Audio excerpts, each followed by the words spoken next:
All right, everybody, we are live. We are here, and today we have a special guest. I would like to welcome the IFA president, Anders Axklo. And I probably butchered your name, as I said I would before we went on the air, but how are you doing, sir? I'm all very good. Thank you for having me on.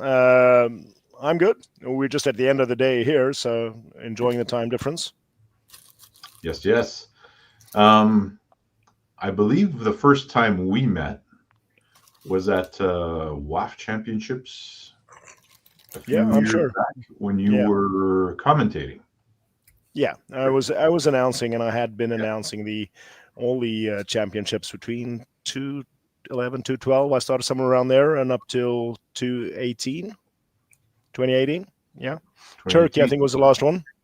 And that was the last time I was at WAF was in Yeah, 2018. So yeah. here we are. Here we Mm. are. Today we're going to talk about all things IFA. Last week we talked about a whole bunch of WAF stuff, but today we are focused on IFA. Mm. And I guess let's take it back to the start. How did IFA come to be? Well, there was a bunch of us who either all, who were thrown out of WAF, and I'll get back to why.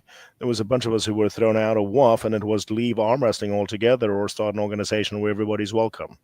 That's originally what happened there. Now, the reason we were thrown out of WAF is basically, and I mean, a lot of people say this, and I will happily admit it, it's a conflict between Igor Mazurenko and Asen Hajidotorov, who's the WAF president. Now, am I saying that one of these guys is better than the other? In that sense, well, the difference was when they started using a federation that we all have in common, that we should be our mutual responsibility, and started using that as a tool in a conflict. So it was all about banning everybody who touched anything Igor did. And there are several aspects to that. First of all, the very concept of banning anybody who hasn't broken against any statutes and laws is wildly inappropriate and strange, because it's totally random and it was not based on any rules that were existed at the time. They did create a few rules afterwards, after banning everybody who would have voted against it. But then the other thing is, yes, you can have conflict with Igor and what he did, but you also have to look at the legacy he brought into the sport through Zloty Tour and what he did. And at the time, Igor's operation was pretty much what East West turned into be later. And I'm not comparing them as such, but there was nobody else at the time, and Igor was doing that concept, and Igor was doing huge things for arm wrestling. And then on a personal basis, to start banning that was absurd. And that's where it all started. And that's when I eventually got banned for associating with Igor or for going to a competition that he was. And I happily answered that I have broken no rules. I have no problem answering for this. And they felt it was very inappropriate. And hence I was declared not in good standing, which is a very funny way of putting it. I think that comes down to poor understanding of English, because that's not really what the expression means. And then after that, banned. I've never quite run into a sport where the semantics become so important, because they've battered about this. It's almost offensive when you say banned to some people, and they want you to clarify not in good standing. Yeah. I'm not sure I see a huge difference. Well, I mean, the basic thing is it's not a huge difference, because it's not technically correct anyway. So the bottom line is, powers that be have decided that you weren't allowed to take part, and then they would use any sort of semantics to describe that. Yeah. So the trigger for what IFA is, a bunch of people getting kicked out. So how did you lay the groundwork? How did you lay the foundation for the organization? Well, we basically looked at the patchwork that WAF or WAF was in statutes and so forth, because it came from different eras and different people, and there were huge holes in that, to be honest. And also the discussion of where the legal entity was actually registered, which I don't think we really know still to this day where it is, where WAF is legally registered. So we decided, let's do it from the very base. Where are international sports organizations registered, and they are in Switzerland, because basically that's where the International Sports Arbitration Court is, and that's where everybody in main sports organization is. So we decided, let's do that there. So that's where the office is. Yes, it's through a legal office, our representative there, and nobody actually lives there. But that's also intentionally because we didn't want to put it where I lived or in Poland where anybody from Mazurenko's organization lived. We wanted to put it just where sports organizations generally are, and under Swiss law, which is generally applied in the sports world. Now, being able to go under the jurisdiction of the sports arbitration court is a technicality, because that would be rather expensive in any way, and it's not going to happen in arm wrestling. But it's an important principle. Yeah, that's interesting. So the core group, when you start, it consists of yourself and who? Myself, Marian Chaplan, and Anna Mazurenko. And at the time, also Kirill Yakovlev, who was working with Slotty, but he left us eventually, also as in a consequence of the war. His country was invaded, and he had other things to attend to rather than arm wrestling. Yeah, that's a fair statement. So you bring it all together. How does, this is a very intriguing thing to me. Like, you're forming an international organization that its intention is to hold a world championship. No, that's a sort of a byproduct, to be honest. I mean, or it's a necessary means. Its intention is to enable everybody to take part in arm wrestling. Interesting. Okay. So you form the organization, and how do you go about gathering the participants, the countries, the people that are going to support this effort? Well, at the time, there have been decades of, I'm exaggerating, years of complaining about corruption. And true or not, there's been a lot of dissatisfaction about that against WAF. I mean, we did have a lot of complaints about alleged corruption as well in WAF. And, we kept nagging about it at the AGM every year, and that was all fine. We said, as a lot of people would be saying now, let's work with it from within. And we tried that. We've been doing that for a while, to be honest. And every year at the AGM, I would refuse to vote on financial matters because I didn't feel the financial records were good enough to actually vote on. I had no basis of information on it, as I was the Swedish president at the time. So there were quite enough people who were dissatisfied with the situation.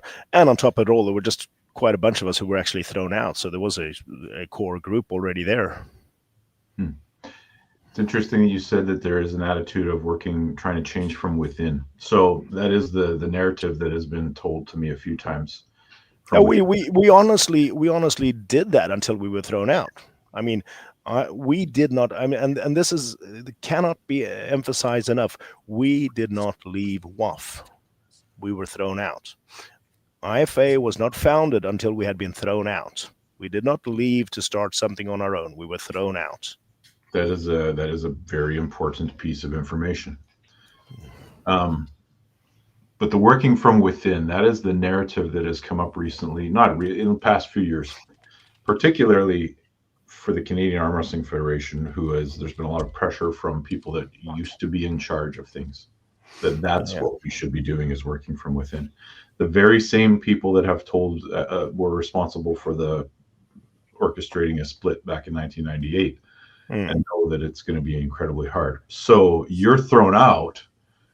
I wonder what is the motivation? Like, you have a perceived motivation of why they got rid of you. Well, I'm not going to say about me personally. Yeah. I mean, I mean, if you're going to say anybody personally, it was about the Mazurenko organization, right? Initially, but the point is that still had no basis in the statute. So it was totally random. And the working. I mean, I'm going to stick my head out here a bit. I'll say that you have core WAF people who really believe that WAF are doing the right thing and sticking by it. Now, I don't agree with that at all, but that's where we can end up. different opinions. Now, the other group, as for those who are discussing about changing, working from within, now that I'm beginning to have more and more of a problem with, because if you do recognize and admit that these problems exist, if you do recognize and admit that these problems are in fact of that scale, and you still choose to go along, then you're not much of a man or a woman. It's interesting because I will tell you just, and the people watching, that for the Canadian Arm Wrestling Federation, that pressure is coming, but it comes with conditions. So WAF will welcome us back, but there's conditions on it. Like certain people have to be in charge of the representation at WAF. Certain people need to be put in place in order for them to accept the CAWF back. And it would be like handicapping ourselves so we have no power going into the world organization. So I see what you're saying. It's going to be an uphill battle. You want to highlight Neil's comment? Sure. There we go. Neil commented something? He did. It's only Anders Axe. It's been a while, mate. Hope you and your family are doing well. Anders, have some fun fishing back in the day. And Vestervik, politics and arm wrestling has always been an issue. That is true. It never has seemed to go away. And I'll say about Neil, if you think he's competitive at arm wrestling, go fishing with him. Neil's competitive tied his shoes in the morning. Like there's nothing he's not competitive with. No, so I gotta. Oh, go ahead. No, I would say he came fishing. We went pike fishing, northern pike and the archipelago outside Vestervik. And then a year later, we went down to Spain and fished for catfish in the Ebro River. That was huge. That was Neil's contact. It was a great week. So I did have a couple questions for you, Anders. One, the first question would be, how do you feel the organization is going? The first ever IFA World Championships took place in 2019 in Poland. And I was still it was brand new. And then the following year, the pandemic hit, which kind of knocked out a lot of the countries, because at that time, due to the pandemic, a lot of athletes were not able to leave their country or enter our country, the U.S., when it happened in 2021. Now that we're in 2025, it's getting bigger and bigger. Do you foresee this being a long-term thing? Well, I mean, initially it was just our hands were forced. Now that was our emotions as we started it out. No, I don't think things are going as we hoped and thought. I think we were far behind the sort of the mind plan we had and the schedule we had. And obviously the pandemic turned the world upside down. But the momentum we had out of the Worlds in Poland was huge. And had we been continued with the first Worlds for quite some time in North America that was scheduled for Florida, that Denise was doing, that would have taken us to heights. That would have moved us ahead so quickly. Now that obviously the world was handicapped by the pandemic, so same for everybody. And as if that wasn't enough, the sort of the powerhouse of our organization was large parts of the Central and Eastern European countries who also were quite tired of this and moved forward. And then the invasion happened, and the war happened in Ukraine, and all of a sudden those forces are just arm wrestling is going to have to take a back seat for now. And so did I picture we were going to be here 2019 when you saw? Obviously not. I thought we were going to be way ahead. And I will be the first to say we are nowhere close to where we wanted to be, where we hope to be. But I'll add another thing. Something that often comes up is comparing the actually athletic level between a WAF championship and the IFA championship. I understand that discussion, but that's not our motivation. We never said that's we never stated that case. We never made that argument. That's not the point. The point is that nobody else gets to choose who can come to an open world championship and not. So do we claim that an IFA world championship is better than a WAF? No, we've never discussed that. We haven't brought that to the table at all. That's not the discussion. The discussion is everybody welcome to come and take part? But I will say though that especially in the men's pro categories last year or so, with the power force of Bulgaria coming in, Azerbaijan, large parts of Georgians coming in, we're moving ahead.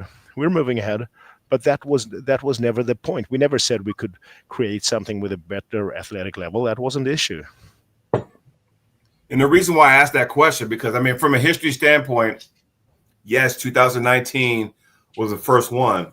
And 'cause I know after last week's show, I've gotten a couple questions. And one of the questions was somebody asked me, they said, "Hey, Jody, guess what? If you go on the IFA website, it's almost like they don't acknowledge the year 2019 or 2021 if you look at the results. It only starts from 2022. I think the year was in France, but it doesn't acknowledge the other two. And I was just kind of curious why also. I didn't realize I looked it up. That's got nothing to. That's not by design. That's purely the fact that we are way behind on some stuff. That's absolutely absolutely not by design.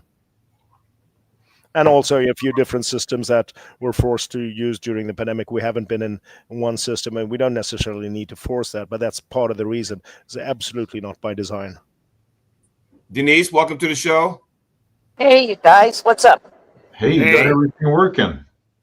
No, I'm down in Laughlin waiting for a bus to go to the plane to get my ass home. So, sitting here in 100-degree waiting for a bus, my favorite thing. Yeah. That's also pop pastime. Good to see you, Denise. Nice to see you guys. Okay, let me, I'm going to highlight this comment from Neil, and I'd like you to comment on it. It says, I actually feel like the stance, that is, an open world championship, worked against the IFA. And why? Because it actually devalued the title of world champion. What can you tell me about that statement? Well, Neil is a professional promoter. Neil likes to be, is a great matchmaker. But the very basis of an open championship is that you don't have to be selected by somebody to compete. Now, I will say as a professional promoter, Neil does great matchups. Engen does great matchups. But the fact that you have to be invited by somebody by default makes it not an open championship. Now, are you talking about, like, I can understand where with Engen and Neil's organizations, that is true. You are selected to compete. But in WAF, there is a very clear qualification process, or at least there used to be, by going through your national championship and placing top 2. I'll add there. WAF doesn't have that regulation on a national level. It's applied by every member nation. Right. And that is the same for IFA. Every member nation decides how they qualify people for IFA as well. If IFA has a member federation in that country, that is who decides who gets to go. Okay. Go on. Sweden, before Sweden, Sweden is still an IFA member, to be honest. They still haven't told us anything different, although they did have a vote, and we'll get back to why that is. But the Swedish Federation voted, no, we want to send the 2 best, and that's it. It's the member federation that decides who they send to the World Championship. Interesting. So basically anybody can go to IFA. Ryan, Neil wants on. I have sent him a message on Facebook with a link. So Nice. Now he's chomping at the bit. I want to just go back to so what is the end goal of IFA? Is it just to maintain an organization where, everyone's free to compete? Or are we talking about something now that's the goal is to grow it to a certain level? Well, if you say end goal in terms of vision, it's to have one functioning wall body. Does that mean we're trying to make friends with WAF? No, we're running it as best we can at the moment. We have no intention of running our own show. We just wanted to stay in arm wrestling and wanted to be possible for people to stay in arm wrestling. So an end goal to have yes, of course, to be strong enough to be a factor to force development in the future. But at the moment, we have the trust of our member nations to keep working as we're doing, and that's discussed every time we meet up. Yeah. Ladies and Neil, gentlemen, welcome to the show. there were 6. Mr. Pickup, good to see you. How you doing, Ash? You all right, mate? Yeah, I'm all good. Hello, Denise. How you doing? Good, honey. How are you? Getting old. But please pass on my best to Leonard when you see him. I hope he's well. I will. Mhm. Jody, Nathan, Ryan, how's it going? How we doing? Good to see you. All right. All right. I just wanted to jump in really quick. Don't want to sort of take any time from Ax and Denise, so kick me off at any time. But I just wanted to be very clear on the comment I made a moment ago, because it is an important one, and I've discussed this with people many times. Firstly, I just want to make a distinction on what Anders said there. Neil's a professional promoter. That is true. But more importantly, I'm an arm wrestler. Let's make that very, very clear. I consider myself much more arm wrestler than promoter. Always have, always will. The only reason I'm not on the table now is because I had a vision to take the sport into supermatch arm wrestling. Like you guys said, you were thrown out of the WAF at the time when I proposed that back in the early 90s. I was sort of laughed out of court with it. People just laughed at me, said that I'd come from fight sport background and I didn't know what I was talking about, and I should go back to fight sports. And that's just what happened. So I did it myself with Armwrestling in 1992. However, getting back to the real point, what I meant by the IFA starting with an open championship and it devaluing the world title is a very, very important point, because if you look at any other sport, and I mean any other sport, there is no real open world championships. Everything is either seeded or you qualify to get to the level. If you look at the Olympic Games, the same. You are represented, so the country selects in their own nation the elite athletes who will represent that country. And that is the tiering system, and that is the progression that you will see in all sports. Now, if you look at it as a commercial entity, open tournaments make sense. If you look at it as a real world championship title, they do not. And why is because one of the problems that you see with main draw competition is that you can suggest that the best guy doesn't always win. Now, you might think I'm stupid saying that as a multiple WAF world champion because I'm devaluing my own wins. But I do genuinely believe that. I was very keen to arm wrestle in supermatch competition against whoever's deemed as the best guy. And I still believe that that is the case. I think one-on-one competition gives you the very best guy. If you go through a couple of years, and all the best guys meet, you will find out who is the best over that period of time. Therefore, the more you move away from that format, from a one-on-one format, the more you dilute that, you do not get the real world champion. I've talked about it many times. They're different sports. Supermatch arm wrestling and main draw are different things.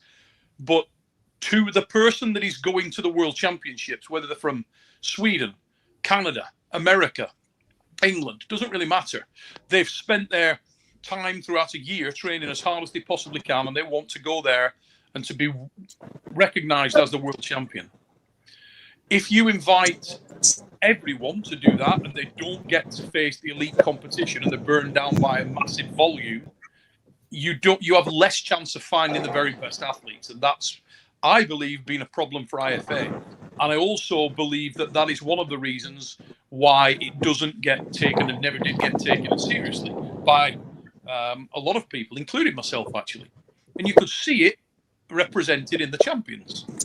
The exceptions that Anders made, where you're talking about the Bulgarians, were there on political basis. That's really why they were there. Let's be brutally honest. That's why, because they were also not recognised by WAF. Hence the comment that I made earlier. Politics in arm wrestling has always and will always be a problem. Well, the problem with recognized by WAF is that it doesn't mean recognized by WAF. It means recognized by Asan Hadjidotorov. And that is the reason why a large part of the Bulgarian arm wrestling community have moved over to another organization in Bulgaria and are coming to IFA. But from what I hear, Neil, your main argument is the supermatch format rather counter the main draw. And I mean, that's a totally different discussion. No, it isn't my point at all, mate. No, that was to illustrate a position. My main point is that an open championship, an open main draw competition, is not representative of the real world championship. If you were looking to put together, you could go put it in the underneath. the approach that WAF take is the correct one, in that Canada should bring their champions, their very best, and it should be up to the Canadian regulatory body to do so. England, but that is the IFA principle. If we have a member federation, that member federation are responsible of selecting or qualifying who gets to go from there. That is exactly what we're doing. If we have a membership, but just to go further on that same point, WAF, the World Arm Wrestling Federation, should be the regulatory body of the sport at international and global level. No more, no less. They should not have ultimate control in a nation. That should be down to the nation. So the nation should work autonomously and then take their athletes to the World Arm Wrestling Federation. And the World Arm Wrestling Federation should be exactly that, federation. It should be equal standing parties who have voting rights at that organization, and they do not interfere with the national organization. So I quite agree with you. I totally agree with you on that point. The point is, it wasn't. That mandate was misused. That position was misused and stopped functioning like that. Okay, that's a different thing, Anders. That's the point. Yeah, but that's the entire basis of why IFA exists. We never had any other intention. We wanted a world federation. There was a governing body for the sport, as you say, no more, no less.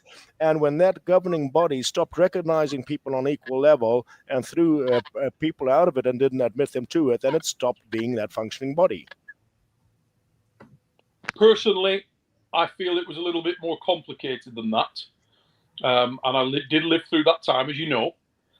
So I don't want to get into the sort of politics of it, but I was very keen to put across the fact that that is why there has been comments made about the level of IFA versus the WAF, and those comments are true and they are accurate. A blind man on a galloping horse can see that. I had a question for this is for Neil and Anders. Honest question, because in certain circles, you know, the IFA has been, you know, deemed as the stepbrother, you know, that kind of thing, or the baby sister of arm wrestling organization wise. So here's an honest question. If somebody were to win senior, you know, open category at an IFA World Championships, do they get the opportunity? Do they get that opportunity as to be acknowledged as one of the best, or is it because the fact that they didn't win that particular title at a WAF event? Does that make sense? I mean, very few people have come to us for any other reason than the fact that they weren't allowed in WAF, or that they sympathized with people who weren't allowed in WAF. As again, we have never stated the athletic level as a condition for starting something. That's not been our issue. Our issue has been that everybody was not allowed to come to the table and arm wrestle. Your response, Neil? As I say, the politics I'm not getting involved with. I tend to not. I don't have a dog in that fight, and I don't want to have one. Right. I've been there and I've done that. But what I will say is, in terms of the athletic level, the WAF is the higher level, but considerably higher. Well, we've never raised a discussion on that point, and that's not been our issue. That's not the basis we are founded on. So I have a question. That has been a problem for many people, arm wrestlers worldwide. I think even in Sweden, that has been a problem. When I talked to various Swedish, male and female, the only issue they had was they found themselves in conflict because they wanted to face, as an athlete, the very best arm wrestler in the world. That is their intention. That is what they're training for. They're training for the opportunity to face the very best arm wrestlers in the world. And they weren't able to do that. And so were the arm wrestlers that were thrown out 2019 from WAF. They also did that. Finish this point, mate, and then I'll let you go as long as you need, buddy. So that's not a Sweden-specific situation. That is a world-specific situation. I've spoken to guys from all over the world, South America, North America, Europe, you name it, Eastern Europe. Everybody was on the same page. And the issue that we've always had in arm wrestling, if you want the brutal, honest truth, is that often the athletes have suffered for political issues which do not and have not involved them and often predate them. And that's been the situation. And it's to the detriment of the sport of arm wrestling generally. And the best thing that you could possibly do as an organisation would be for WAF and IFA to find a route through. They can even exist separately. There's this weird, it couldn't exist separately. Yes, it could. And they could both be feeder systems into professional arm wrestling. Because professional arm wrestling and main draw amateur arm wrestling are different sports, different formats, and entirely different things. And what would be to the benefit of all parties would be for arm wrestlers to make their own decisions about where they compete. They should not be blocked. They should not be banned. They are not actually involved in the political stance that they are viewed as taking. Most of them simply want to arm wrestle. And for 30 plus years, it's frustrated me very badly that people form camps. Everybody's a bad guy. If you're the IFA, you don't like the WAF. If you're WAF, you don't like the IFA. When the reality of the situation is that both WAF and IFA have some really good people in there, some really committed people, and people who've given the best part of their life to furtherment of arm wrestling. My question is, how many people should we have accepted not to be welcome into that format 2019? How many people would be an acceptable price to cut out of arm wrestling for the rest of us to be able to do whatever we want? Because that was the discussion. How many people can we cut off and say, you're not welcome in arm wrestling, so the rest of us can go on? That is the issue we had. Personally, Anders, I don't have that view at all about anyone. I mean, evidenced by the fact that in the UK, it would be there's no secret that Paul Maiden doesn't like me and I don't like Paul Maiden. Would I stop Paul Maiden from arm wrestling at one of my competitions? No. I totally agree with you. IFA have stopped no one anywhere. IFA will stop no one anywhere. We have always said that you could never stop somebody from arm wrestling. The reason we exist is because people were stopped from arm wrestling. That is the very basis. And so I'm totally on board with it. The question is what to do when somebody moves against what you said as a goal, Neil. I totally agree with the goal, Neil. I totally agree with it. But what do we do when somebody steps? Of taking something forward like that, the IFA situation, I have no problem with IFA. Obviously, everybody knows I'm a WAF guy. That is true. I am a WAF guy. Why I'm a WAF guy is because I'm an arm wrestler, and I am very, very focused on trying to have an entity which represents the very best in the world. Do I believe that WAF is the truth and the light and can't be improved? No, absolutely not. I think arm wrestling as a sport can be improved and should be improved all the time. Do you believe that we should sit down and accept when the executive board, not elected as such, but the acting executive board of WAF, when they say that this person here is not welcome in the sport and we don't want them there, how many of those decisions do we accept before reacting? Anders, how long have you known me? 2007, I think. Okay, so from 2007, were you ever in any of the meetings at the WAF where I was representing Great Britain as captain? I'll say since I started, I've been in about 18 of those meetings and you in 3. Okay, there we go. Why do you think I stopped going? Because you didn't feel it could be changed. Possibly so, yes. So when I was there, and most people in arm wrestling know that I am not shy. I do speak my mind and I've got opinions on things and I will put them across, and I have done and I do. A lot of the people within the World Arm Wrestling Federation, I do not have an issue with. I think they're passionate about things and they've got their own stance. I don't agree with everything they do. I don't disagree with everything they do. And the same with the people in the IFA. My frustration comes in that the hardline stances that are taken by both parties, and it is both parties, clearly, is a problem. from the IFA's perspective, where the issue was, is that you set yourself up in direct competition with the World Arm Wrestling Federation. That's undeniable fact. You simply did. I mean, it's not a claim. Go back and look at it, and you will see very, very clearly evidence that happened. Now, you can't run away from that. It simply was the case. Well, we haven't The denied issue that. from WAF's perspective was that they started to ban people and not recognise people and take hardline stances against arm wrestlers, and that also happened. So both sides made a few errors there and a few things that were flawed. I think it would be good if we can get to a situation going forward where we bury that, it's happened, let that lie, and move on in a more collaborative manner, where IFA don't set themselves up as the World Championships, because they're not, and they set themselves up as an organisation for arm wrestling in their style and their format. I think if you did that, you'd actually be far more successful and probably more accepted by some of the people that currently have a lot of venom for IFA, of which I'm not one. I am, as I say, I'm Neil, a white guy. I will Neil, remain a I white want to guy. bring something up. Neil, are you there? Yes, ma'am. WAF Congress is a paper tiger because the executive board has full control. If the Congress says, I want to do this or don't want to do this, the executive board say, we don't accept that. So Congress is worthless. Congress with WAF is worthless because any decisions they make can be vetoed by the executive board. And that's not a democratic society.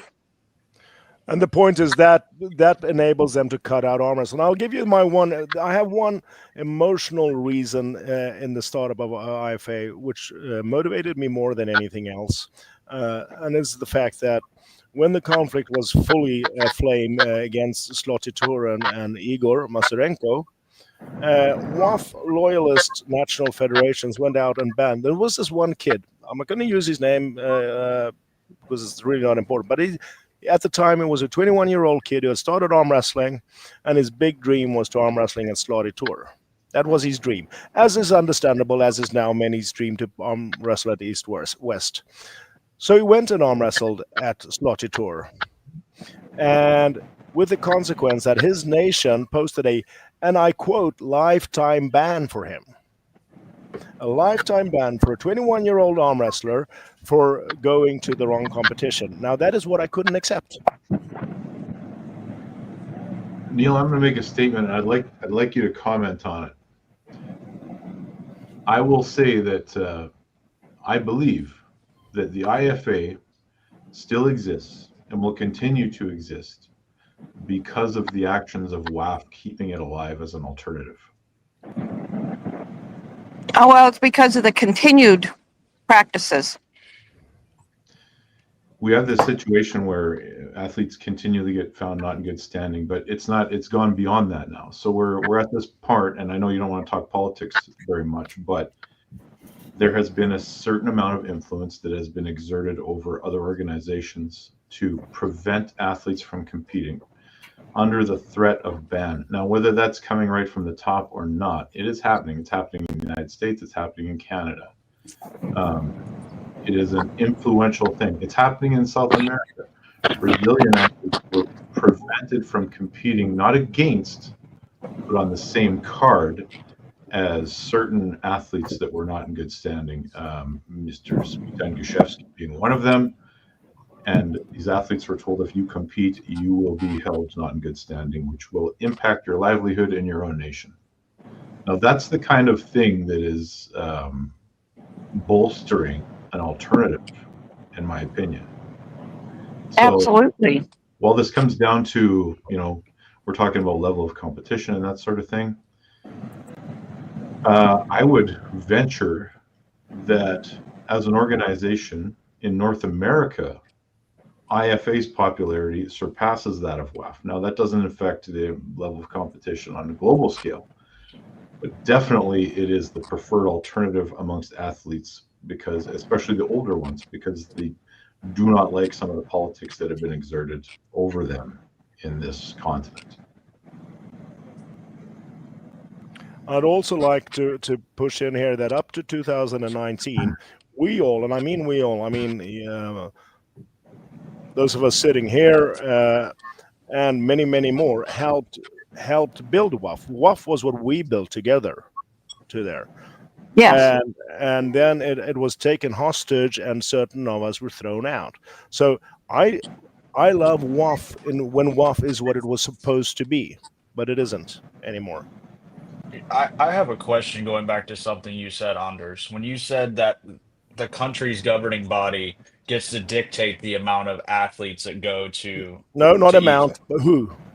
Okay. Well, Okay. indirectly amount as well. Yes, of course. Okay. So you're telling me that country A, if they choose to send 2 people a class, whereas country B can send 10 people a class if country B decides they want to send 10. At this point, yes. And this was a decision made early simply to reach a volume of competitions to when people came along to championship, we would actually have a competition there. Okay, I understand that, but I think to Neil's point, does that dilute the level of competition? Well, it does to a certain extent. I will agree with Neil on that, but that's also it plays in a lot with the opinion about the main draw format. No. That it's that because in the main draw format, if you have a higher volume of people, it will be more difficult for the actual for the best to reach the actual win. So in that sense, it would do. So my follow-up question is, why is it that a country A is allowed to send more than country B? Because shouldn't it be baseline across the board? Is my question. I'd agree that is a target goal, but if we had, I think this brings back to actually the first World Championship in the U.S. after the pandemic, where there wouldn't even have been a World Championship when others couldn't get in if we hadn't allowed that. That's fair, and I'm not saying it needs to be 2 or 3 or 5 or 7. I'm just saying like to me, like, is the end goal obviously a baseline where everybody can only bring X competitors because of. Yeah, well, I would say that's a target to reach when we have that volume, but it was a volume issue. So here's a question. You talked about Zloty Tour and about other events that have taken place. Yukon Jack would be another one. Do you think at their peak they were more or less popular than the WAF?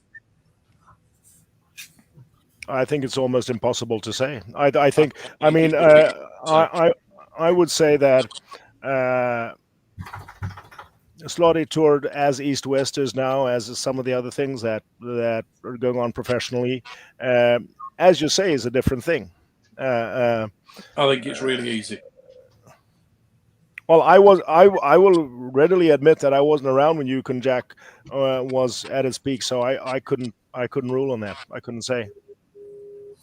I do have a question for you now before we. And you were commentator there a great deal and so on. What at Yukon Jack? Was there no at the Nemiroff Cup? Was there a period of time with the Nemiroff Cup where you feel like the notoriety of Nemiroff surpassed that of WAF? As of the champions, yes. Okay. And did it surpass that of IFA? Oh yeah, as of the champions in the sports. But that is the same point you're making about professional and amateur shit. Yeah, but we've just seen East versus West do the same. Mm-hmm. And there's been times where other events, as I say, like the Yukon Jack, did the same. So it's therefore also an opportunity that IFA could put together a open main draw prize money show, which potentially could go on to become a very big, very established event. It does not have to be put up as a direct competitor, an alternative direct competitor to the WAF. That doesn't have to be the case. Well, I see your point, but IFA has no desire to be a promotion. IFA has the desire to be a framework for people to operate within, because the one that was a framework threw people out. The point I'm making is that, Anders, that if you burn down a building, you're obviously going to get some damage. Now, obviously, when IFA set itself up as a direct competitor to WAF, there is going to be some backfires. There's going to be positions taken by WAF. Now, I don't agree with all of those positions, but I'm not surprised by that. There are cultural differences at play here. The Eastern European approach to things is different from Sweden's, for example, and therefore you can't be surprised by that. No, I'm not surprised by that. At sense doesn't mean I don't work to change it, but it's not an Eastern Western thing. The conflict was within an Eastern tradition originally. Okay. Yeah, I do have a few questions before we run out of time. I want to talk about the future of the IFA and what is the intention going forward. Like, what is the goal for IFA? Do we have that sort of thing in mind as we move forward with this, Anders, or are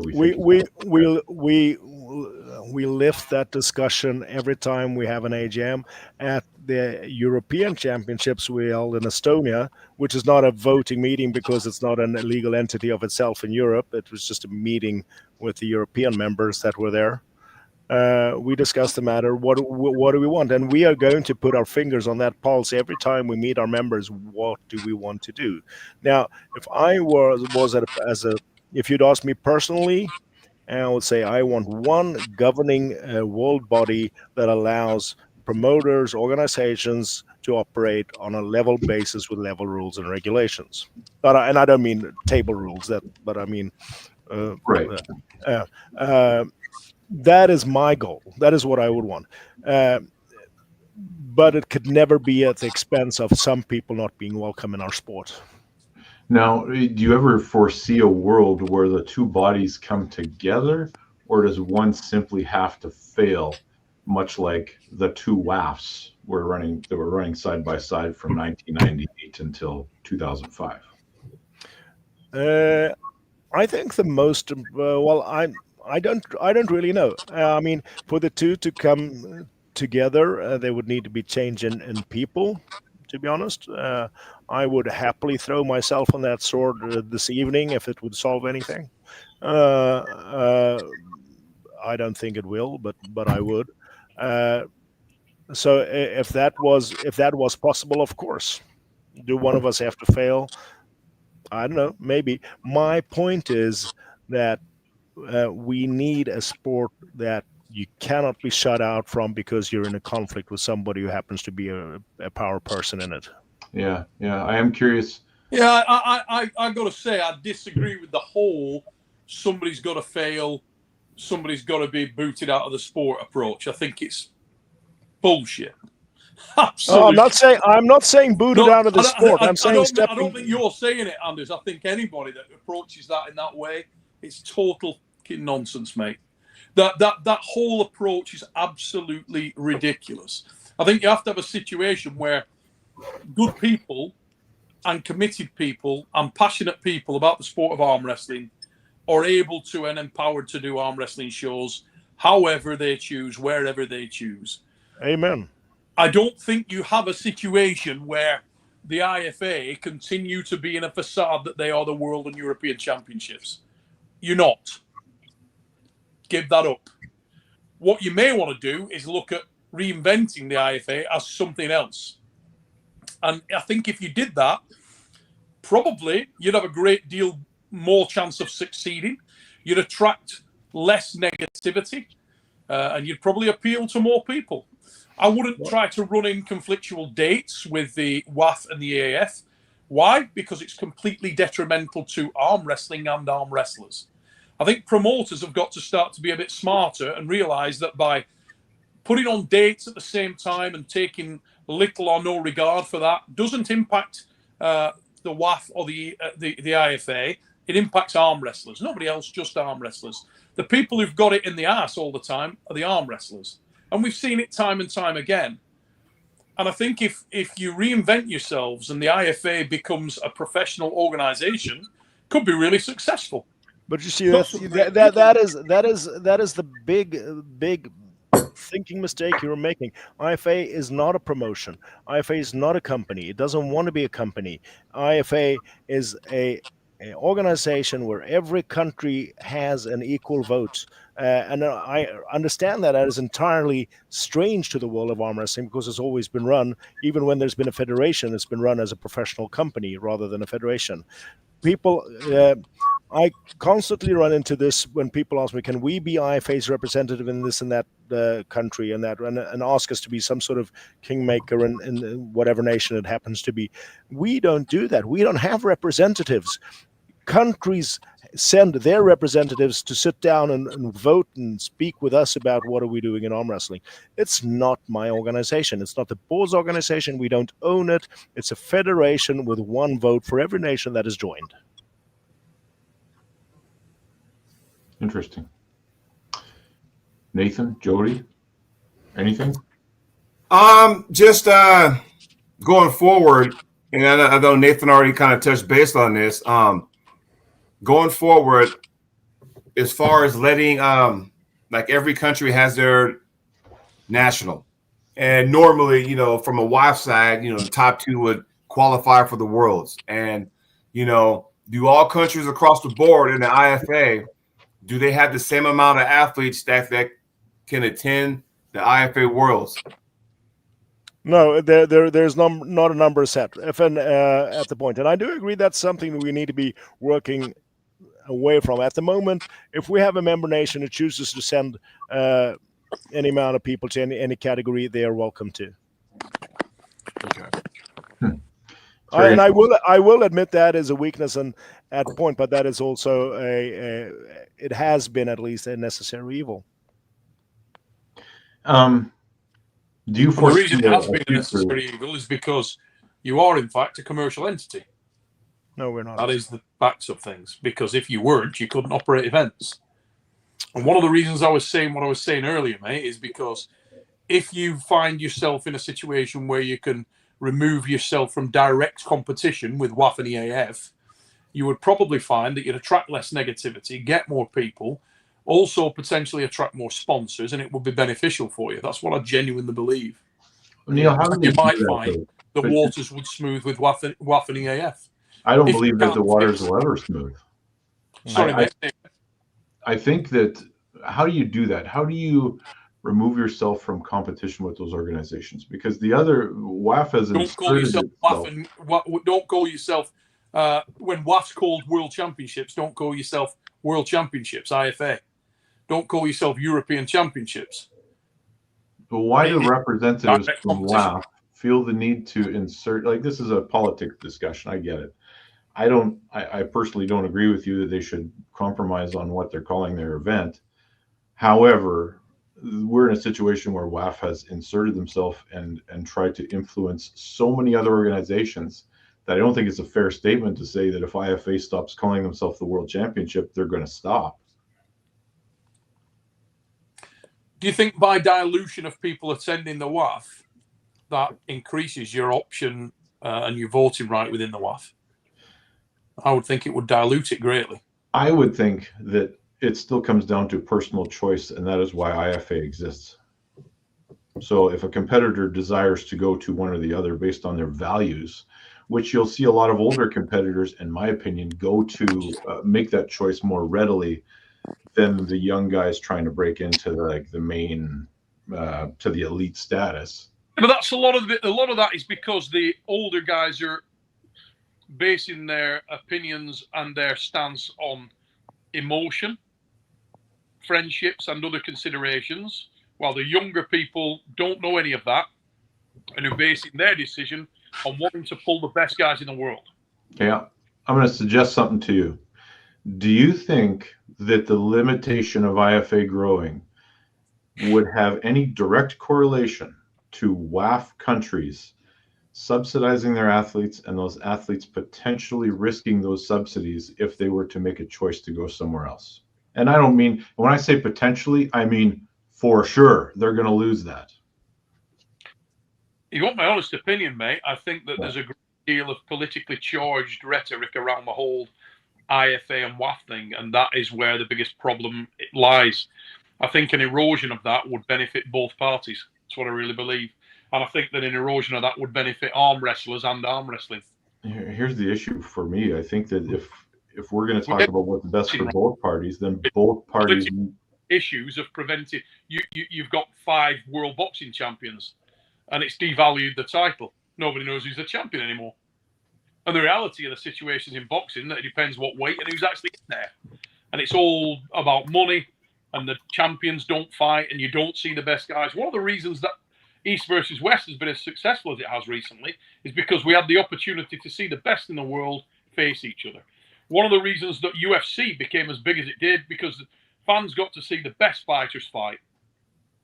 I completely agree with you. And we But had we're that now talking we about had the that same- situation before 2019 when that was happening in Slotty Tour, and WAF moved to ban the guy promoting that. It would be exactly the same as if WAF moved to ban East West today. That is the position historically that that competition was in. So we got to see the best of their time against each other at Slotty. Now that platform was banned. It's not that I wanted to protect Slotty, it's so that I wanted to protect the right for anybody to do that. Yeah. Here's a comment here. Now, this is a very general statement. And this statement is, the problem is the older competitors try to influence the younger ones to go to IFA, even though they've had the chance to pull WAF and get their titles. It's an interesting statement, because I, as CAWF president and a former WAF champion, had this question come up to me from a young competitor, and the advice that I gave to them was, if you have a desire to try both, go to WAF first. Here's a question to counter that then. Has there ever been a situation, and I suppose Ryan or Anders would have to answer this, and this is a genuine question. Has there ever been a situation where any athlete in any country has been prevented from going to WAF by IFA or by an IFA nation? No. Answer carefully. Has there? No. Never. And I will say that what you're aiming for is a discussion around Sweden. The discussion within Sweden was there more than one, Anders. The discussions within Sweden was whether or not they could go and claim to be an official national team when the national federation had made another decision. They were free to go. They were very free to compete. There was never a shadow of an attempt to stop them from going.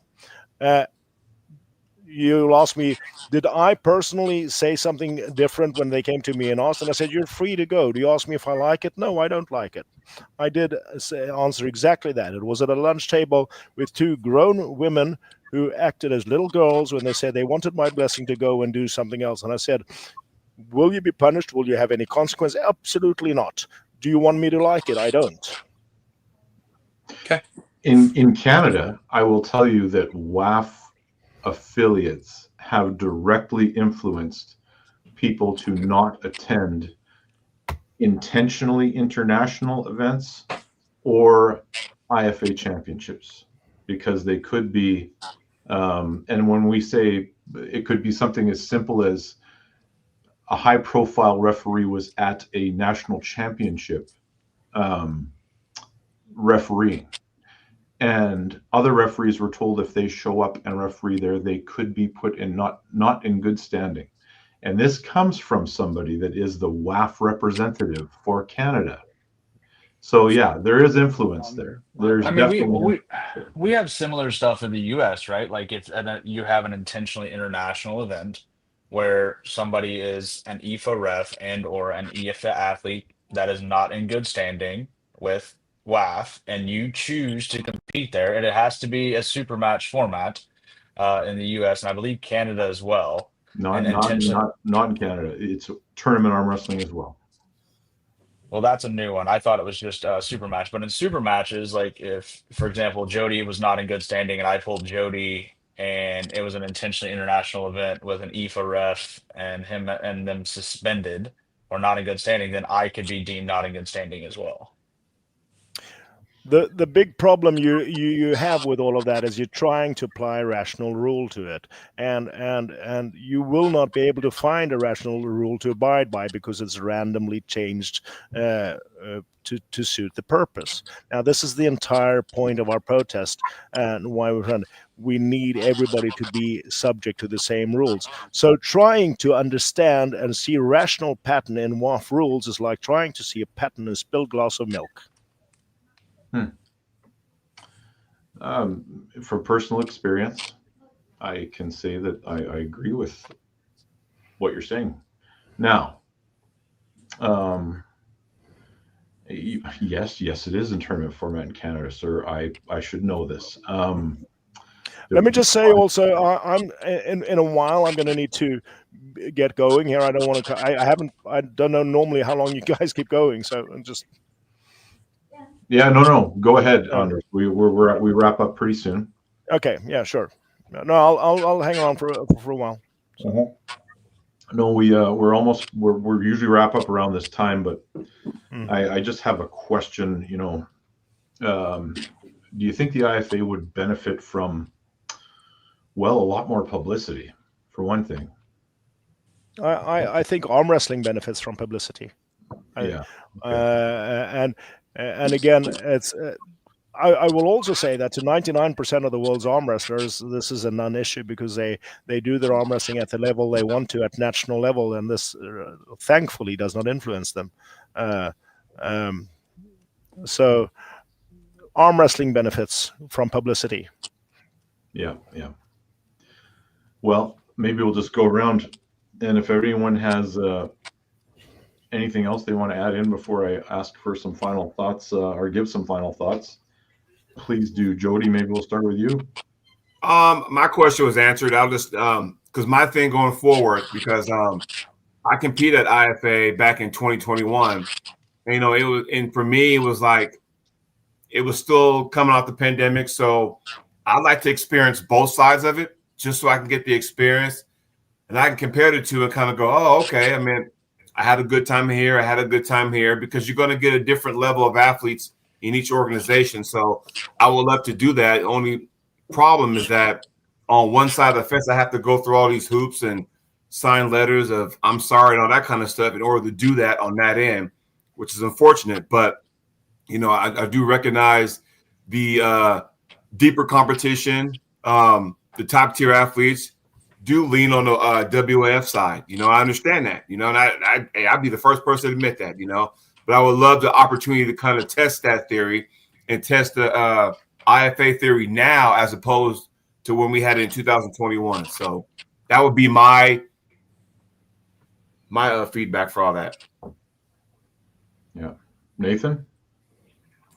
No, I don't really have anything else. My one question was about like I said, with country A sending X, country B sending Y, for, I don't know. It kind of like when you see, let's say a random class and it has like 5 people from one country and it only has 1 person from another country. Like, to me, like if it kind of takes away, I mean, if you're going to use the world champion, like, and all you competed against was 5 people from basically your own country and win, I mean, it kind of doesn't make sense to use that word for something like that. I mean, that people may think that's like a dick thing to say, but you could have literally competed with those same people at home. Well, you could say that about track and field in the US generally. So it's not as, I mean, I don't quite see the point. I agree we have a problem. I agree maybe we should strive towards actually setting a cap and all that. But the fact is that some countries will have more athletes and others will have less. That is something that does occur. Well, my thing is just the weight class is like having like I'll use number 2, having 2 people per weight class, and like you can only send 2. And just to build on Nathan's point there. The reason I wanted to come on the call briefly and was exactly that interchange. I'll say that briefly is long gone though. Well, yeah, it's because I really give a shit, Anders. Yeah, I know. I'm just teasing honestly, you. brother.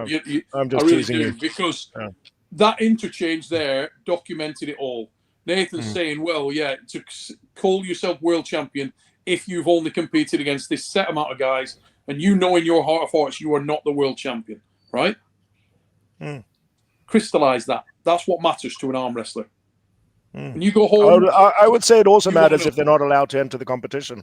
But when you answered there, well, you could say the same about a lot of sports in the States or whatever. That's the promotional angle. That's a promoter's angle. That's why I wanted to distance myself from that massively. My stance on this is that of an arm wrestler, because that is what I am. And when they throw dirt on me, I'll be an arm wrestler who does a bit of promoting, because that's what I am. I look at this and I cannot separate myself from looking at this like an arm wrestler would, because I used to be that guy. Yeah. And when you go into the gym and you bust your ass 6 days a week, 7 days a week, you're doing your job and you're thinking how you can build your pronator, how you can make your hand and wrist stronger, and you live and breathe this stuff. You want to know. So for the people that do message me, and I get a lot of messages, Neil, why are you a WAF guy? Why do you support WAF? It is because I believe WAF is the grassroots of the sport of arm wrestling in the world at the moment, and is representative at every level of the highest level. I'm not saying that there are not issues within there. That is a different conversation. But the reason that I am supportive of WAF is that. And I do believe that some of the approaches taken are not necessarily the best way of combating the issues that are there. I don't think that just creating another world championship, another European championship, which in actuality has never been and will not be that because of the restrictions that a lot of these countries are under. It's the emperor's new clothes. It's nonsense. And we've got to find ways other than that. You can create weight of water. We've just seen it evidenced by East versus West. You've just seen it. The East versus West promotion gathered so much momentum and so much weight across the sport and online that it superseded any and all other promotions globally. Simply did. And for me, like I would ask the same question, even if it was WAF Anders. Like if I go to a world championship and I compete against in my class, and there's only 3 guys in my class, and 2 of them are from my own country, I didn't compete against the world. I competed against my country. Yes. Yeah, I got to jump in That's here, my you guys, point. because this happens at WAF too. So let's not. No, I said I would do the same thing at WAF. I said the same thing. This is Where does it happen at WAF? There was 3 guys in a class in some of the classes at WAF this year. Not senior. There wasn't. Okay, well, let's not split hairs here. There were some classes. No, let's split hairs. Let's absolutely split hairs. Because they need fucking splitting. It's this nonsense that gets us in this perpetual cycle, brother. It is, honestly. The world champion, let me define what the world champion is. It's the best in the world. It's not the Masters world champion. That's a different thing. That's something that we put in there to make an event, and I love that event. I love it. But if you're the Masters world champion, you're not the world champion, you're the Masters champion. You're not the world champion. The world champion is the senior champion of the world. I will second that. I will second that. I will second that with just one clarification. The reason, and I will agree with that, the reason I agree with that is because in the seniors category, everybody can enter. If you're a master or if you're a junior, everybody's free to sign up to try as a senior. So I do agree with Neil on that point. Also, the condition that not some people are actually banned from participating there, because that sort of voids it all. Yeah, and as I said, I wanted to make it clear I don't agree with the banning. I don't agree with that stance at all. But as you I did said nothing earlier, about it, and we're it's trying. not as clean cut as people may think.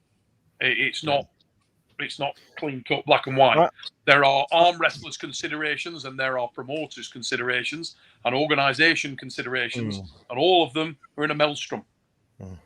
And as a sport, we should try to unravel that, not create further complexity. I will be needing to get off here, but let me just wrap up from my point of view.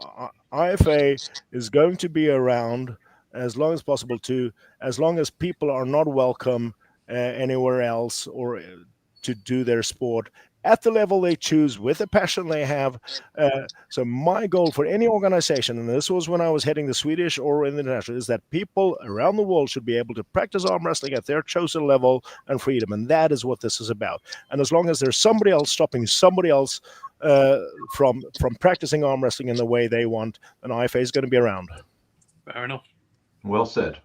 And on that note, ladies and gentlemen, I think we should wrap it up. Thank you, everybody, for jumping on. Neil, thanks for jumping on Impromptu, and Anders. Thank you. It's a pleasure. We got to do this more often than once every 3 years. I think we did it back when it was Arm Crossfire, and we had an interview right in the middle of the pandemic, I think. But it's It's been interesting. People will have their opinions, and IFA is an Don't move alternative. forward without them, mate. Don't move forward without them. But yeah. Yeah. All right, everybody. What's the old adage? The forest is always greener after the fire. Yeah, very true. It's just And before arm we start dissecting that, wrestling. Okay. we got to get out of here. Thank you all. So long, everybody. Stay safe, guys. Bye bye. Bye.